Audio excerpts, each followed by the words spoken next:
is like, they somehow had kept under wraps a very bad car accident that he was in. How did that not get reported? Nobody reported that? That's kind of crazy.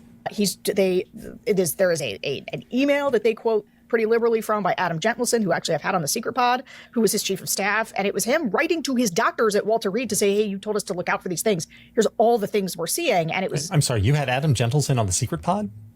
I'm sorry, not the Secret Pod. Sorry, the Focus Group Pod. I go out for a week and you do a... No. Sorry. Gotcha. We were on the Secret Pod. I had him on the Focus Group Pod. Just wanted to understand. Go ahead. Keep going.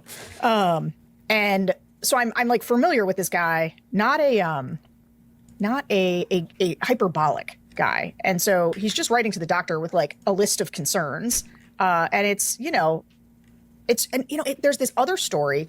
I'm sorry to do this, but you may think about this as you're writing. There's a congresswoman from Colorado who there's another story about having her staff has multiple times. She's been suicidal and they've had to call people and she's running again. Like the mental health, like these level of mental health issues where your staff is scared. Look, see, this is what I mean. We're in the YouTuber era.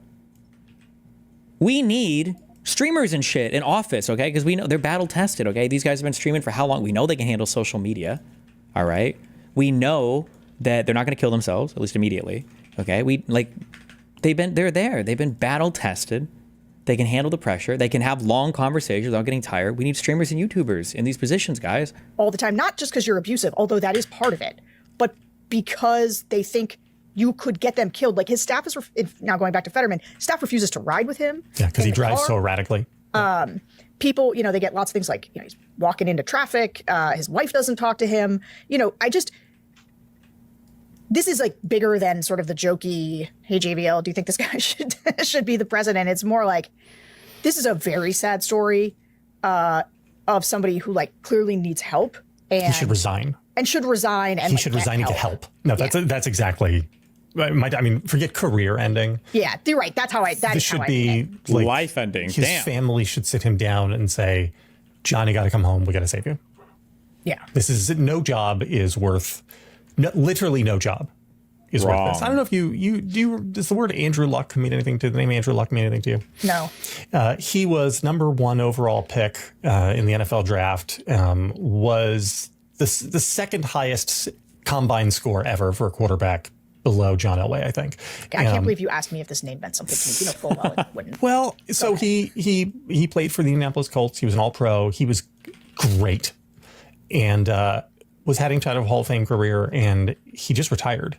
And he was like, "My mental health is deteriorating.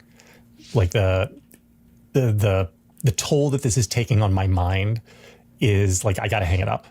And there was a little bit of like, "Oh, can you believe what wusses players are today? In my day, Fran Tarkenton played without a helmet even." But I thought at the time, good for this guy. I love this. This is how you like set an example for kids. And Fetterman could do a lot of good by resigning and getting help and like having a long and productive life. Yeah. I mean, realistically, and I don't want to discourage anybody in case Fetterman's listening, but realistically, no, that's not what would happen. He would be instantaneously forgotten about one day after he announces his retirement. But the single best thing he could do for America, like, would be to lead by example in that way. Yeah. Right? And I had sort of forgotten in my mind, like I remembered the stroke, but the stroke was preceded by hospitalization for depression. I don't think that's right. I think it was the other way around. Yeah. Sorry, you're right. I had forgotten though. I had forgotten about the depression side of it. It's hospitalized for 6 weeks, I think. Yeah. And that is, and I think at the time, right, we all said like he's getting help and that's really brave and he's talking about it. I remember reading a profile of him and like crying during it and just being, Jesus. But he needs help, and it's not fair, like to his like. And here's the thing: normally when I see stories, I think Tim tweeted something like this today, and it's exactly right. When I see stories from staff being like, "My principal is mean or difficult," and I'm like, Dave got a really hard job and you shut up. Like, what are you doing? The whining of staff members is my least favorite genre of like, oh, are you 23 supporting this person? no one needs to hear from you We have because very different views of these things. Damn.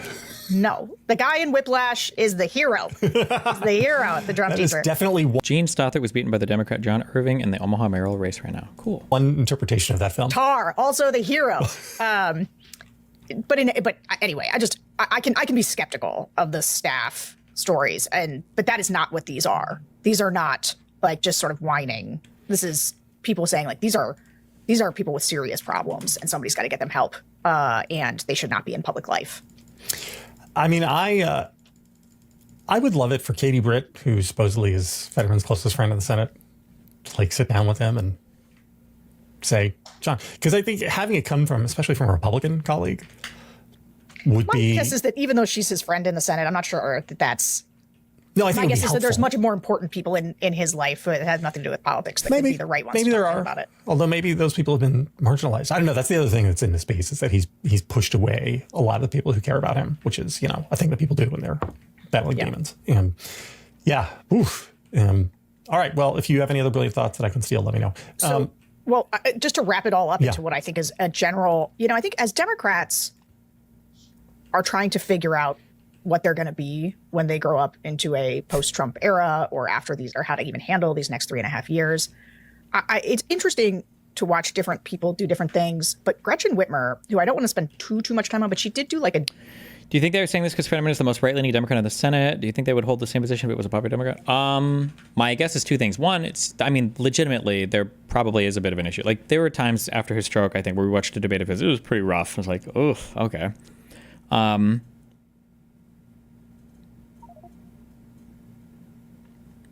But there are other times. Oh, God. Oh, my mom is watching. Hi, Mom. I love you.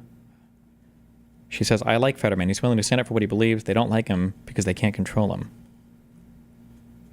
They want him out because he doesn't vote straight Democrat. There's also probably a bit of like super paranoia on the Democratic side of wondering, like, did we all like somehow subconsciously miss Biden stuff, or is something like, what happened here? So they're like trying to be extra careful and they don't want to like make that same mistake again. I'm sure that trauma of that plays into it a little bit. What is this? November 6, 2023. That's why I'm here. Oh. She's why all of you are here. But moments later, he's interrupted by a protester. 4,000 plus dead children in Palestine, 9,000 plus dead civilians. Get off the stage.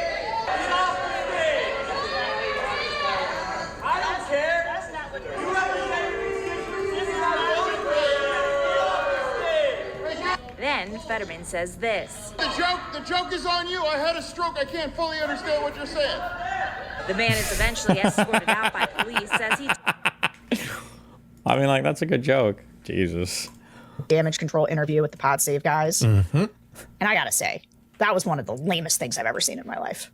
And so just so you and I are on equal footing, where people that we have thought would be good futures of the Democratic. Wait, what was the lamest? Hold on. It's interesting to watch different people do different things. But Gretchen Whitmer, who I don't want to spend too much time on, but she did do like a damage control interview with the Pod Save guys. Mm-hmm. And I got to say, that was one of the lamest things I've ever seen in my life. Hater. And so just so you and I are on equal footing, where people that we have thought would be good futures of the Democratic Party, like bad news for both of us. We do not, neither Gretchen Whitmer nor John Fetterman, I think, are in a What, she just kind of like doesn't have a lot of charisma, or? position to have any future role. I think she made it worse. Oh, I mean, 100% made it worse. And Like, by made it worse, I mean, she just revealed again that she doesn't have it. yes. Do you know what I mean? Like that's what I mean. Like, I don't mean like, oh, her answers are unconvincing. Like, that's not the problem. The problem is like, this is no what a charisma? normal politician does, not a special politician. Oh. A normal politician goes out in front of a friendly interviewer and tries to clean it up and then sort of like spins the plates and doesn't do a very good job of it.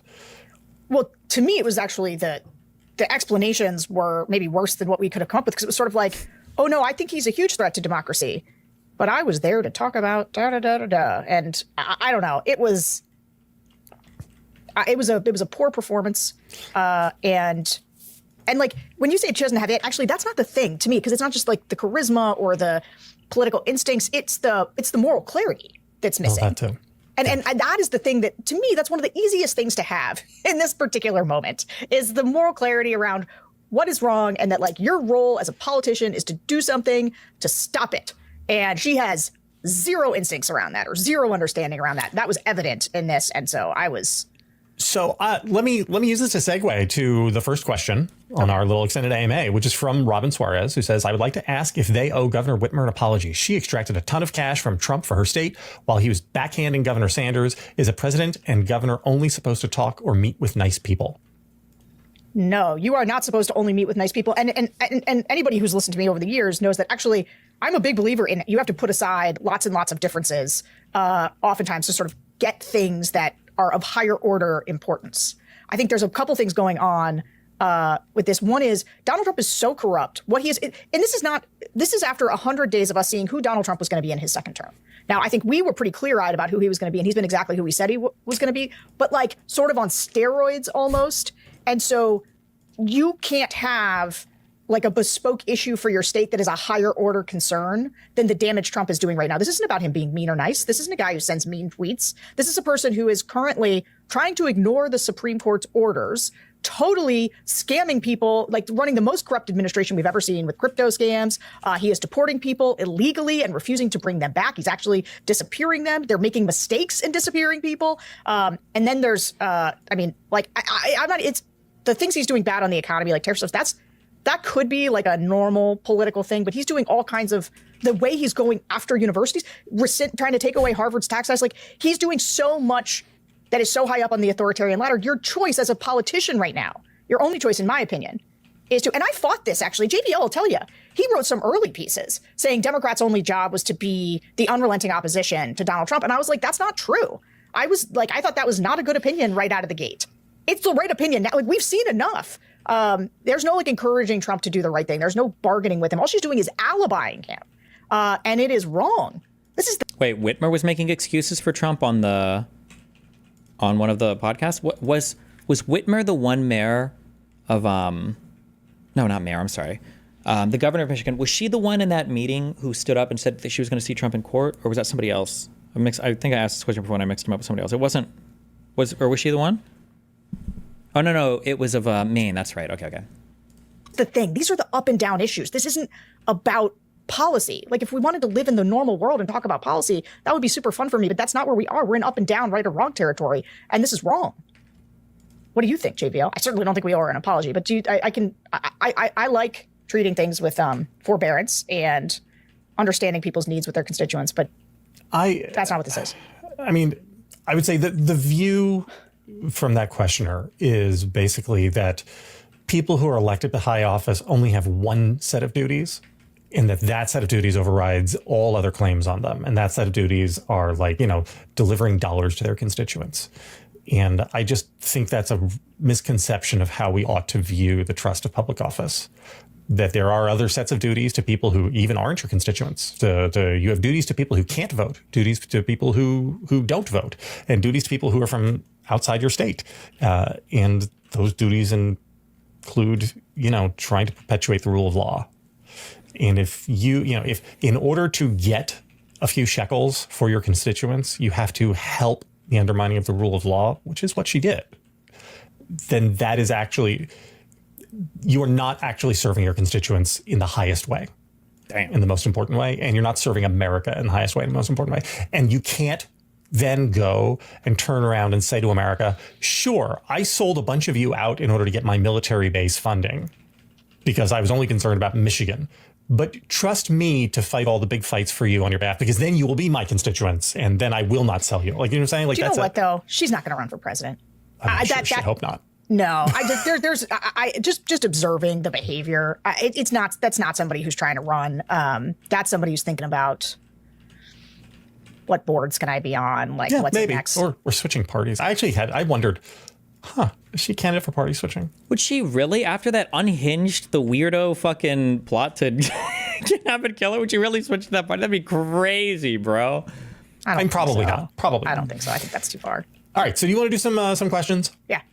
All right. I want to start with some like substantive questions, and then we can move on in the second half to the more personal stuff. Because so if you want personal stuff, go ahead and skip ahead, and if you don't, then you can turn it off after we do the substance. From Camille Hirsch, 3 big indicators that you're going to be paying special attention to over the next few months to gauge whether Democrats are making progress staying out of the hole they are in public opinion. What are indicators you're going to look at as signs of health or weakness in the Democratic Party? I think that over the last few weeks, we have seen some people creating a model for what it looks like to do pushback in a lot of different ways, right? There's sort of the Cory Booker way, let's take a big stand. There's the Pete Buttigieg way of going into what might be considered slightly less friendly territory and kind of doing a media tour. And I think the question is going to be whether or not the rest of the Democratic Party, like we shouldn't be able to name the Democrats who are actively out there sort of. You should need more than one hand to count them, right? Like if you asked on the Republican side who was out there, it's all of them. Like Dan Crenshaw, Marco Rubio, Matt Ted Wayne, Cruz, the guy who wants to body slam people.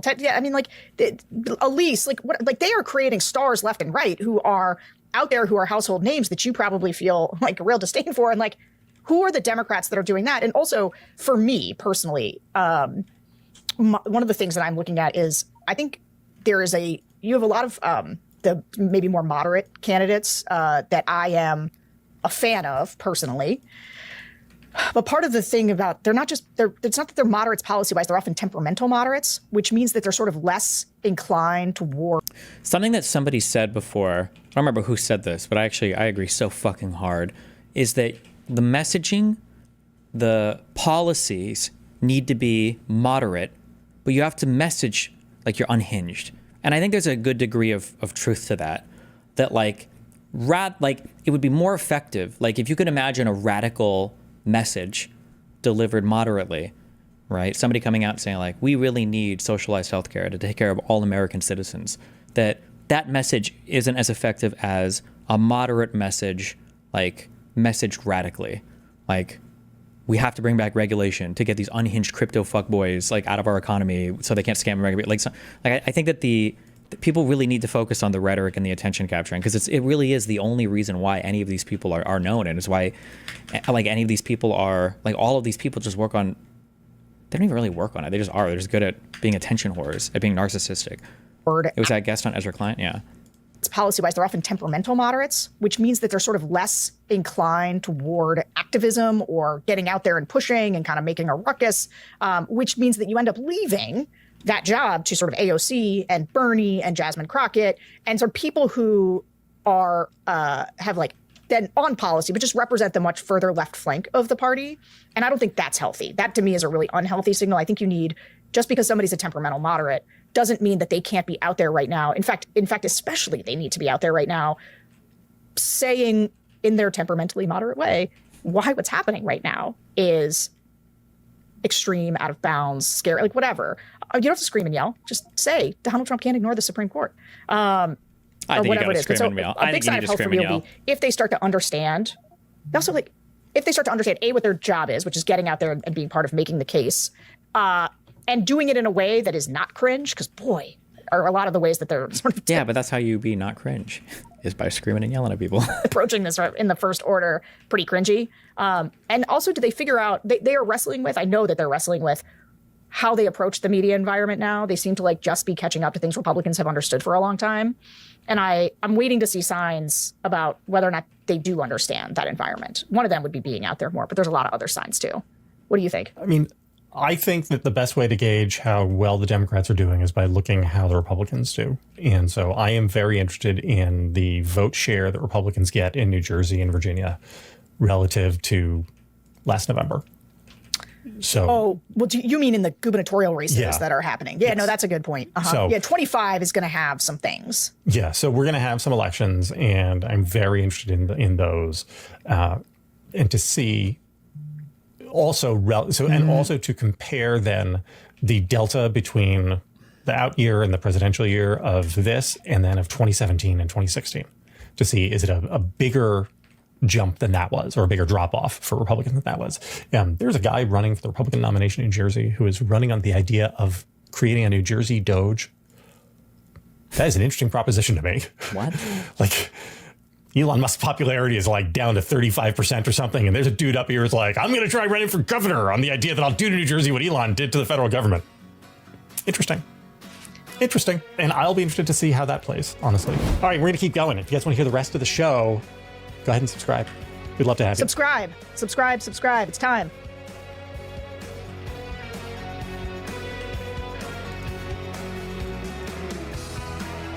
Fuck. Okay, fuck it. Timestamps response from Whitmer. Qatar. I'm gonna get triggered by this. Cybersecurity election official. What was your reaction when you saw him do that and you were in the Oval? Well, as Lovett said, there are no corners in the Oval Office, right? Yeah. I was brought in for what I thought was going to be a one-on-one meeting. It became very clear as soon as I walked in the room that was not the case. I grabbed one of his staff people. I said, "What is happening here?" And he said, "He's just going to sign executive order, and then you're going to have your meeting." And then all of that transpired, and I gravitated from the front of the room to the back of Wait, why do I care about this? the room, and that's when that picture was taken. But Okay, not care about this. Okay. Hear you this. Uh-oh. Oh, but you were trying to. Vinny, you were trying shush for a second. You were trying to relate. What do both you know the- about Let me Qatar? hear you this. Yeah. Tell me where you're going with Qatar. Okay, so what I would want to understand No. is this is a pretty outrageous gift, a $400 million luxury gift Yeah. that Qatar is just giving. And by the way, if you say you don't know, tell me what you know about Qatar, what they're doing in the world. Do you have any idea? Adam, I'm still waiting. Just answer the specific question. Are we If he's changing? not going to give you the answer, you go ahead and say it. But Yeah, just tell me. Do you know anything Tell me about about Qatar. Do you know anything? Yeah, it's a Middle Eastern country. Yeah, Adam. no, Just why can't people just say no? I don't know fuck all about Qatar. Just say it. I don't know. I don't know anything about it. You don't have to know everything. Like, dog, you're retarded. Everybody on the show knows you're retarded. You're brought here because when you start screaming, you look like a tomato, and that's funny. Okay? That's it. Okay, yeah, okay, they're just a Middle Eastern country. Qatar is quietly becoming a major power player in the Middle East. This $400 million luxury jet, by the way, if they gave it to Joe Biden, the right would be going insane. Yep. Including you. What is this?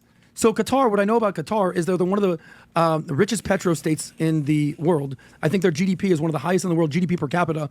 They're funding terrorism and extremism and jihadism all around the world. And now all of a sudden, they're giving us a $400 million jet. Kinda weird. They're a double agent. And we'll get to what they're doing in our universities and our influencers. They're a double agent. They're basically saying, hey, America, we're on your side. We're here funding terrorism.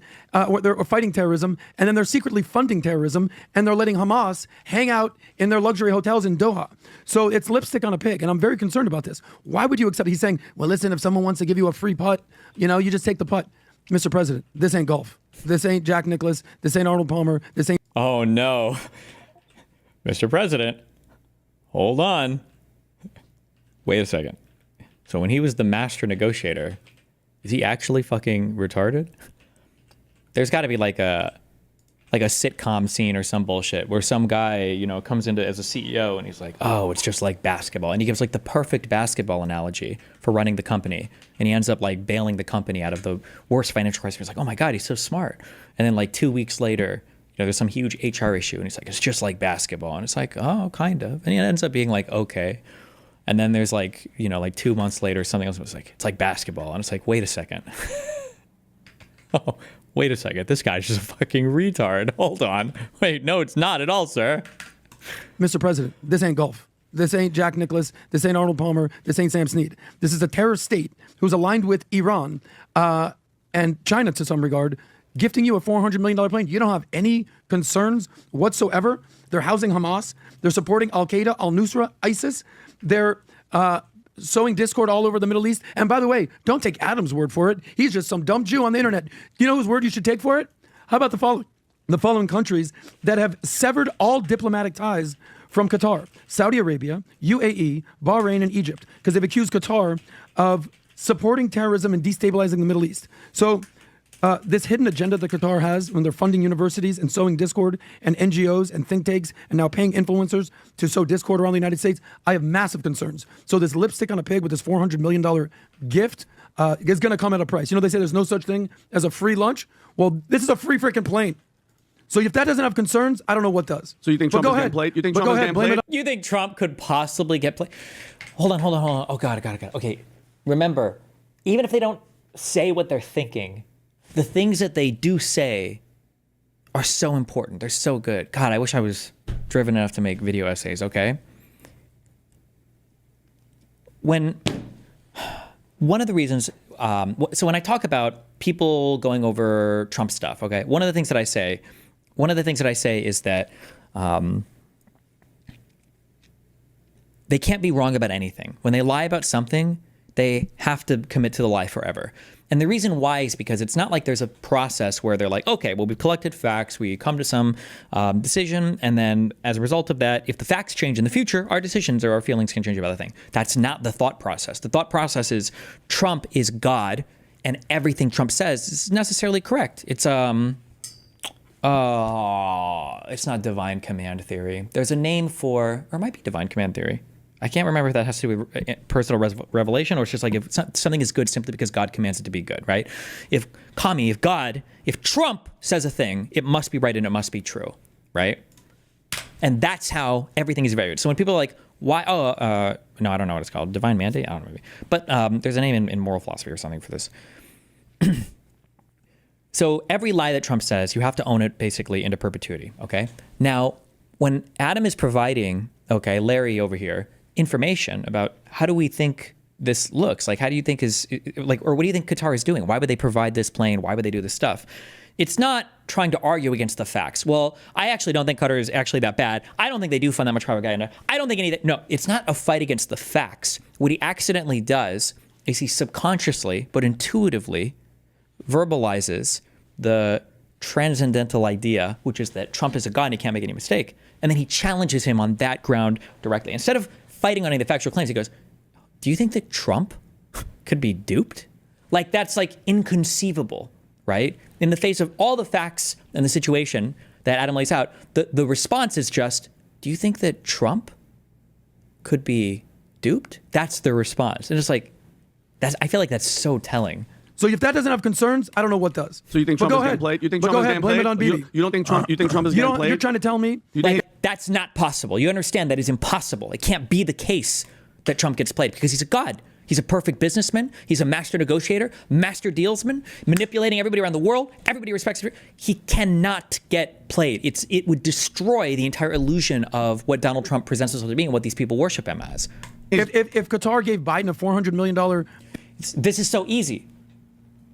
Oh my God! If I get this prediction right, I'm just so good. This is such an easy response. If Biden were to accept it, if Biden were to do the exact same action, of course it would be bad if Biden accepted it. But it's because Biden is not God. If Biden accepted it, it's because he's getting manipulated. But if Trump accepts it, even with the exact same set of facts, if Trump accepts it though, it's because he's a god, or he's playing them because he is a god. He can't possibly get manipulated. I feel like the response is going to be a pivot to saying Biden was senile, Biden wouldn't be able to navigate these, Biden would probably getting bribed, Hunter Biden. Okay, let's check. Hold on, let's see. All right. Airplane, would you have any questions? No, I question everything, but you Okay, but talk you're not about you talk about reporting. Do you know all the details and what entails everything about this story? Just like how you asked me about my story. Do you know? Oh, he does like a soft denialism. I would question it, but he doesn't question the Trump thing. Soft denial, okay, weaker answer, but. Oh, that he's not flying. He's not going to be on this thing. This thing is going to go in a museum. Thank you, Qatar. No, we're you good. say thank you. Move. No, because you take this it. is going to come at a price. Again, I don't know. If Vladimir Putin pours you a vodka and says, "Have a drink," okay, so you drinking that thing? Let me take a Hell pause. no. Tom, I'm coming He's to you. so I got some thoughts frustrated. on this Oh because my it's God. all over the place where we went. We have like 3 stories in one. But Tom, what thoughts do you have? So a very large gift like this from a foreign government, these are the reasons that businesses have rules on gifts. We don't let our salespeople, any company that I've worked for or with Pat and before, you can't take a gift more than dinner. You can't. It says if they want to take you on a trip, you check with your boss. What are they doing? Hey, they're all going to Hawaii. They invited my wife and I to go with them. You said, okay, well, you pay for the hotel room with our company credit card and then pick up one dinner. Nothing extravagant, but pick up one of the dinners. Why? Because you're not for sale.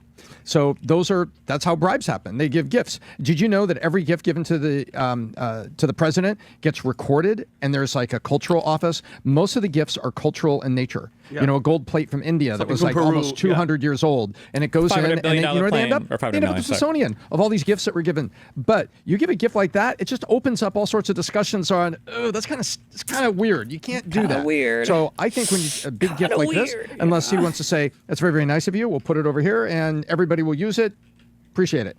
That's one side, but it's just why are they giving it? Qatar is a nation of 3 million people.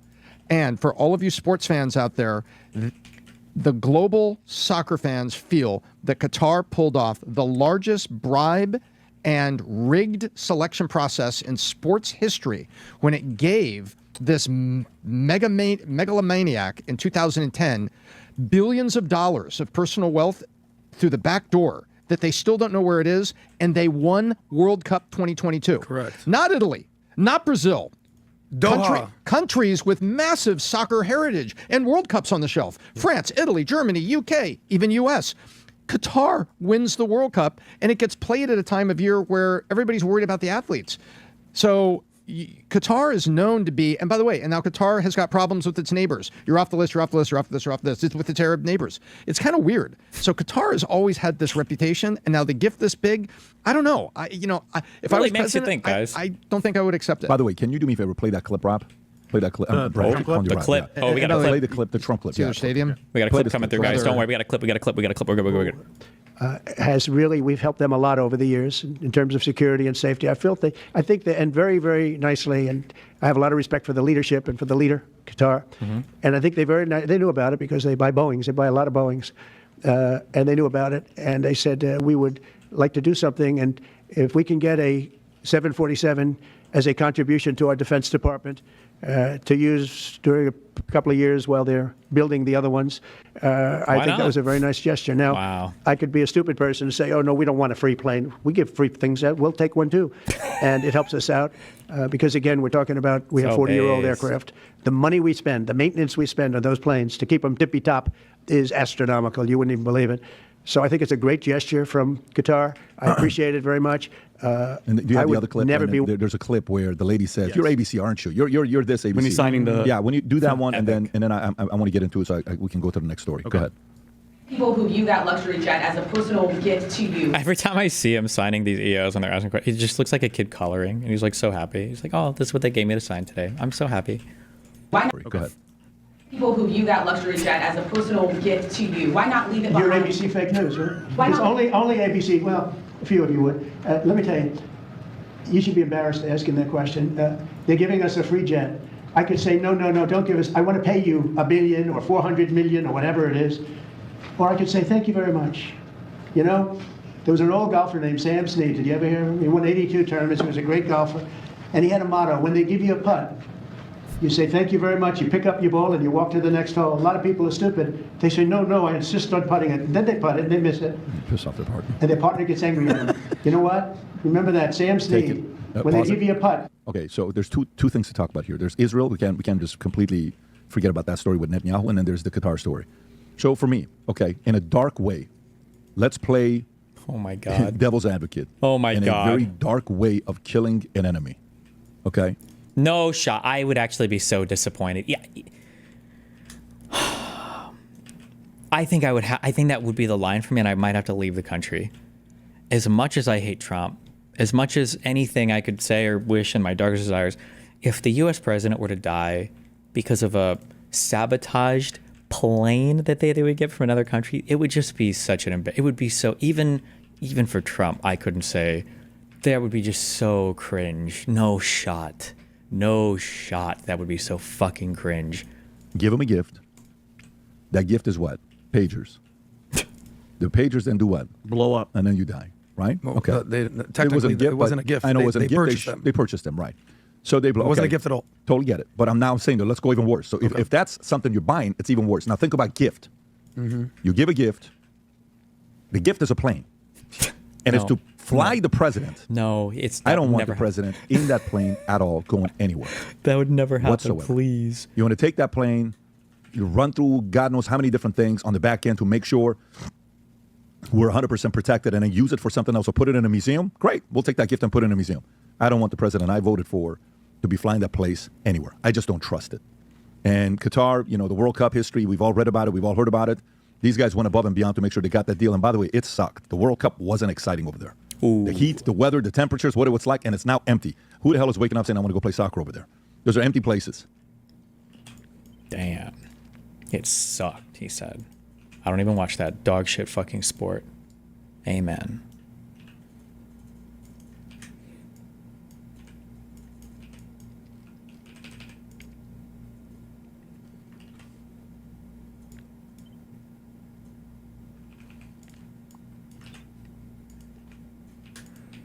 Well.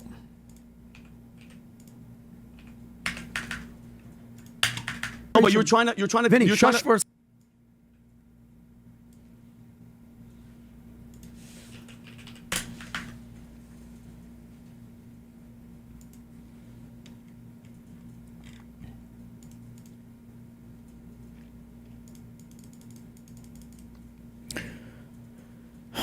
Have y'all seen this?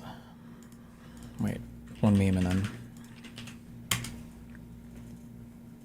Now, recent hate waves towards me have been started by a user having made a tweet about a video I made over 9 months ago, using a screenshot of the video where it said it was made only 30 minutes ago to make it seem as if I've just uploaded it. This tweet then blew up, prompting extremely malicious people on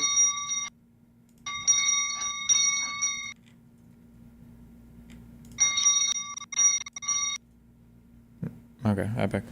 All right, Bizarre, Supreme, Vacuum, Veggie, Evergreen, Vacuum, oh, Bathroom, Fair, Hawaiian, these are pizzas. Pipe, Infrared Plane, Outlet, Marigold, Market, Dry, Quicksilver. Oh, wait, maybe not. Oh, wait, a plain pizza? That would just be cheese, right? No, shot. Okay, these have to be like types of stores or where a variety of goods are sold.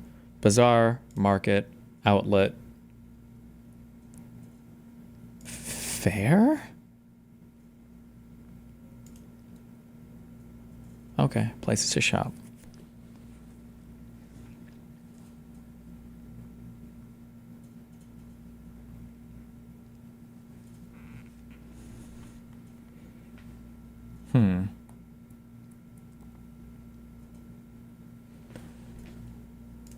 Supreme Hawaiian. Is it plain? You never order plain pizza. Pipe pizza? Marigold? Veggie? There's don't be right. It can't be one off. What? Plain pizza? It's okay. All right. I don't know what this is, but it's something. Evergreen, Quicksilver, Marigold, and Infrared. Maybe. Pipe, bathroom, dry, vacuum.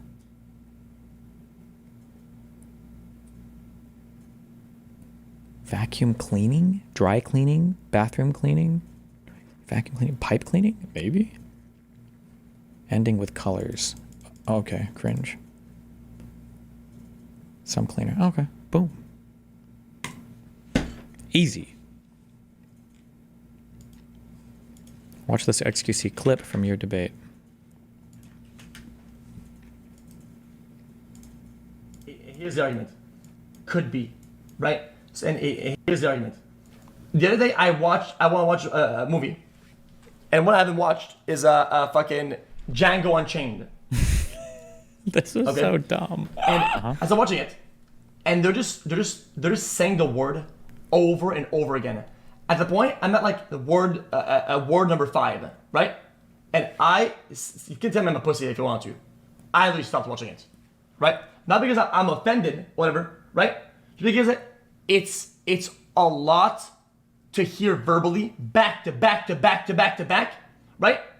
I'm like, dude, like, what is like a weird like lapse or some shit like that, or so like it just because it's in my head for 2 hours so long, that it just like out of context, you know, it doesn't even apply. Word just comes out or something similar to it, just because of a repetitive pattern. How many Nazi salute videos do you think that Elon had to watch in order to just be pumping them out like that? Who knows? All right. I love you guys. It's been fun. Ripper in a cappuccino,